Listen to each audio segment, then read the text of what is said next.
আচ্ছা, জীবনে কখনো কোনো মৃত ব্যক্তিকে গোসল করিয়েছেন?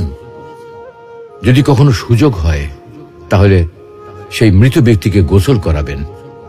তখন খুব কাছ থেকে দেখবেন মৃত মানুষের দেহটা কতটা অসহায় লাগে, মৃত্যুর পরে মানুষের দেহ কতটা ভয়ের কারণ হয়ে দাঁড়ায়।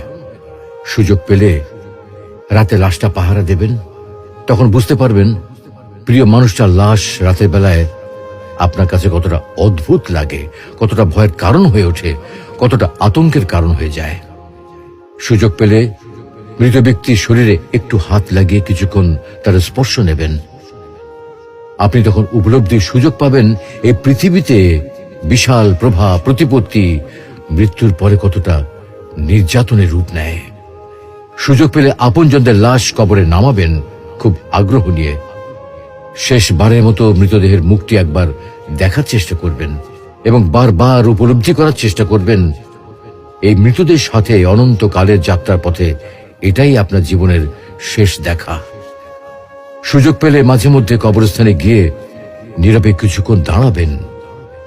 এরপর মনে মনে চিন্তা করবেন জীবনের লাভ ক্ষতির হিসাব। এই মৃত মানুষগুলো এই পৃথিবীতে কি করে গেছেন, কাদের রেখে গেছেন। যাদের রেখে গেছেন তারা কি কখনো এই মৃত মানুষগুলোকে স্মরণ করার জন্য কবরস্থানের আশেপাশে একটি বারের জনকে দেখতে আসে? আমাদের জীবনটা বড় অদ্ভুত, বৈচিত্র্যময়।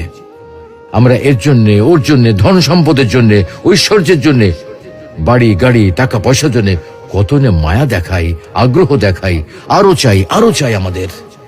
অথচ এই জীবনে আমরা মৃত্যুর কথা না ভেবে, পরকালের জবাবদিহির কথা না ভেবে কিভাবে আরো সম্পদ অর্জন করতে পারি সেই চিন্তায় বিভোর থাকি।